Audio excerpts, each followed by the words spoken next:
Hello everybody and welcome back. My name is curseof and welcome back to another video. Today we're here with something that's a little bit different as it's less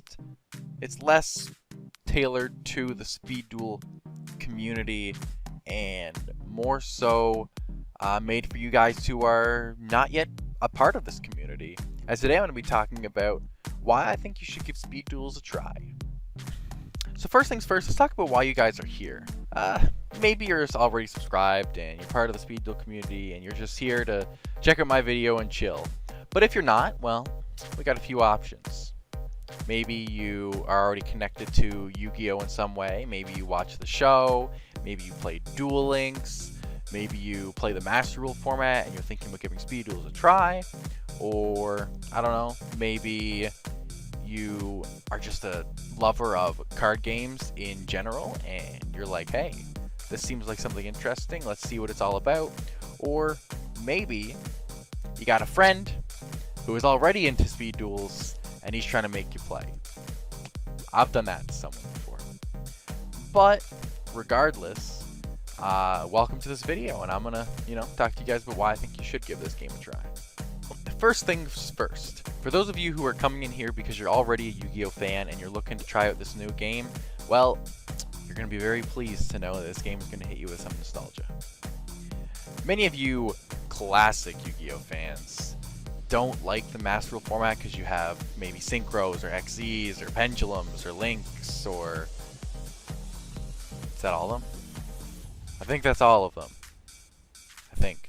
But yeah, you have all these new summoning mechanics and you're looking at it and you're like, this is too much to learn, too much to understand, I can't deal with this. I like the original Yu-Gi-Oh, just fusions and rituals and the other card types, and it was a simpler time. Well, welcome to Yu-Gi-Oh Speed Duels. We have that simpler time chilling in our format, and it's going to be a good while before we upgrade to anything beyond just standard Yu-Gi-Oh! So if you're looking for your nostalgia for the day, your nostalgia for the week, or maybe you're just forever nostalgia and you're looking to get into some Yu-Gi-Oh, well, drop on in. I mean, it's literally just your classic game with a little bit more compact in deck size and field limit size and stuff like that. But overall, it truly is the classic game, and that's a big reason why I originally got into it. Not because I really hate Links or the new summoning mechanics, but just because I wanted to have that nostalgic and that classic feel again in the Yu-Gi-Oh game.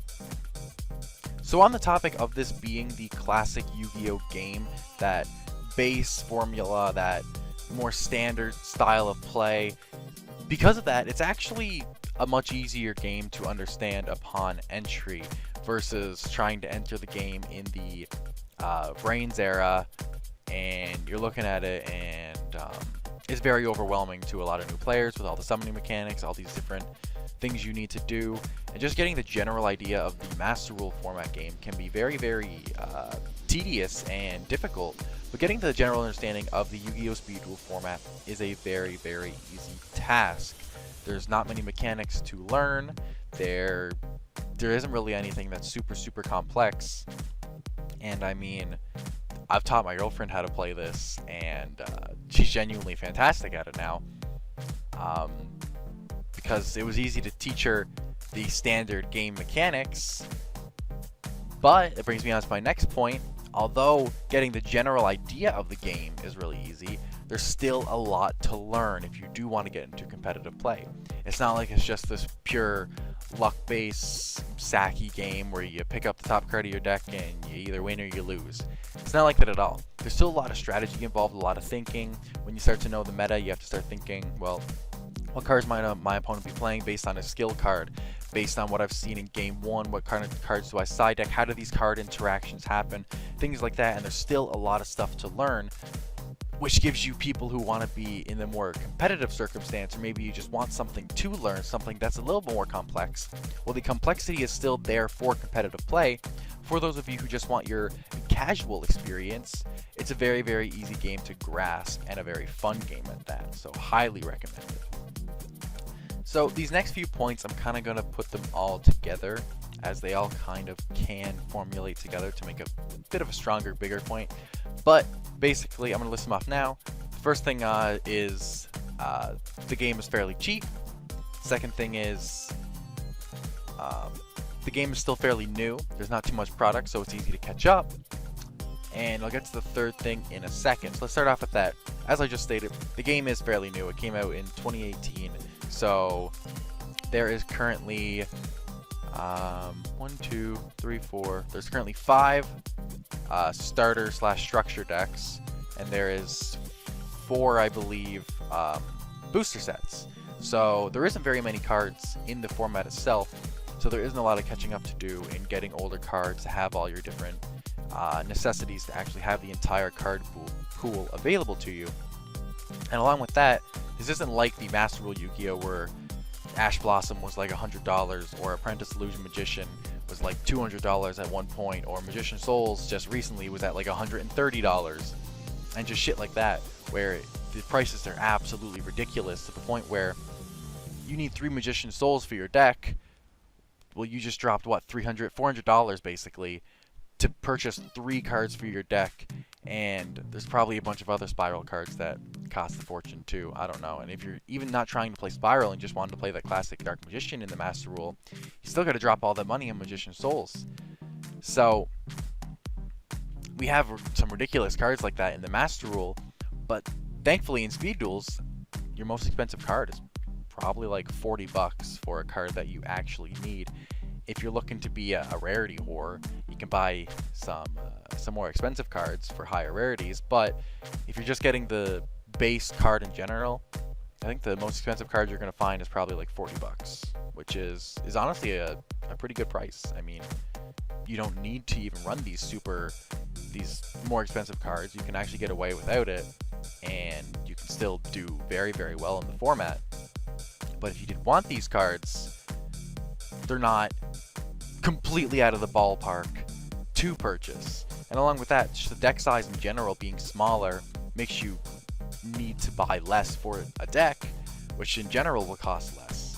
So there isn't much to catch up on, not too many cards, and you don't have to worry about it being super expensive like the Master Rule is. So then there's that third point that I was talking about, being that all the cards in Speed Duels are usable in the Master Rule TCG format. So why this is relevant is because maybe you get into Speed Duels, you start buying these products, and then, you know, you look at the game and you're like, man, it was worth a shot, it was cool, but I just wasted a bunch of money. And yeah, now all these cards are worthless. Not true. Because if you're already a big fan of the Master Rule format, maybe you already play that, you thought you'd give Speed Duels a try and you don't like it, that's perfectly fine. Every card you purchased in the Speed Duel format is playable in a Master Rule deck. So if you play Master Rule Blue Eyes and you dropped a lot of money on Tournament Pack Blue Eyes in Speed Duels, that's fine. You can still use those Tournament Pack Blue Eyes in the Master Rule format, so you didn't actually waste that money. It'd still be usable in the other game, assuming that you do play that. So maybe some of you heard my last point, you heard cheap. Well, I'm a bit of a card collector myself, so I'm not a super big fan of cheap. And if that is you, that's what you're thinking, we have tournament pack cards. Don't you worry your sweet little heart. We have tournament pack cards. Tournament pack cards, for some reason, tournament packs became super hard to find. A lot of OTS stores didn't get the tournament packs for Speed Duels, and because of that, there wasn't a lot in circulation. And due to this fact, well, that fact and the fact that a lot of people don't play Speed Duels at the moment in comparison to like the Master Rule, a lot of these Speed Duel tournament pack cards have gone up in price. Like the Blue Eyes, I think is worth like $150 Canadian, something like that. And Relinquish, I think is worth like 60. I have a couple copies of those. There's a few more. Moth is probably worth a good bit, just because Moth is very meta relevant at the moment. But yeah, the tournament pack cards, they do have some collector value to them. They do have a bit of worth to them, and they're only going to go up in price as time ticks on. So if you're looking for a collector investment, this is a good place to start. But if you were more intrigued by when I said the word cheap, we'll jump back to that real quickly. So for Speed Duels, a lot of the competitive play, and probably the majority of the competitive play, is actually done online. And because it's done online, it's done through Yugioh simulators like EDO Pro or Dueling Book, for example, which both will be linked down in the description if you did want to check them out. Yeah, so these are done online, and these dueling simulators are completely free to use. And because a lot of the online tournaments are done through these dueling simulators, technically speaking, you can play the speed duel game for absolutely free. So if you didn't want to get into it yet, you didn't want to start spending that money, well, you can try out this game for literally $0. Just go ahead and pop on Dueling Book and have Adobe Flash Player on the go, or download EDO Pro and start playing with an automated dueling simulator. Although you do see more people use Dueling Book than EDO Pro, it's still good to use both and get some practice in, and then you can decide from there if you enjoy the format, if you enjoy the game, if you want to invest money into it, or if you don't. So you have basically a free trail to take to test out the game before you actually invest any money. And even if after that you didn't want to invest any money and you still just wanted to play online for free, that's completely viable, as a lot of people host tournaments online for free, like Konjik used to, and we haven't seen much from Speed Duel League recently, but he used to. And I actually have a online tournament going on. It was $5 entry, but there is a $100 total prize pool, and it's being played online for with free cards, basically free virtual cards. So even if people don't own these cards in real life, they can still play the game. So we're coming across my final point here now, my final few points, and well, one of the big ones is, you know, what's going on in the world right now. We got a brutal virus on the go. We are all quarantined, we are all stuck inside, and even if you're an essential worker or you have other things that you need to do, it doesn't change the fact that you still do have downtime, and a lot of people don't know what to do with their downtime. Well, if you do enjoy card games, which, I mean, if you're watching this video, chances are you do, this is the prime time to, you know, try out Speed Duels, to try out this card game. As like I said, it's free online. You can all hop on Dueling Book or EDO Pro and play it, and when you're just bored and there's nothing else to do, why not give it a try? And if you were looking for people specifically to play against, to help them coach you and teach you the general idea of the meta or the game or anything like that, I do have a Discord that is linked in the description below. It always is in every single video. And yeah, the Discord's there. It's full of fantastic people in the community, and they're all there, and most of them would be happy to teach you guys anything you need to know if you were interested in getting into this game. And along with that, not only do we have a fantastic online community in the Discord, in Facebook groups, but we also have a fantastic community on YouTube. We do have a lot of people on the Speed Duel community on YouTube, beyond just me.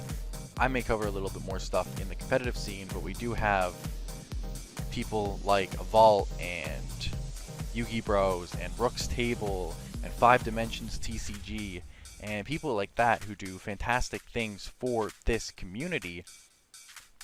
And they all have fantastic content for you guys to watch as well if you did want help getting into the game.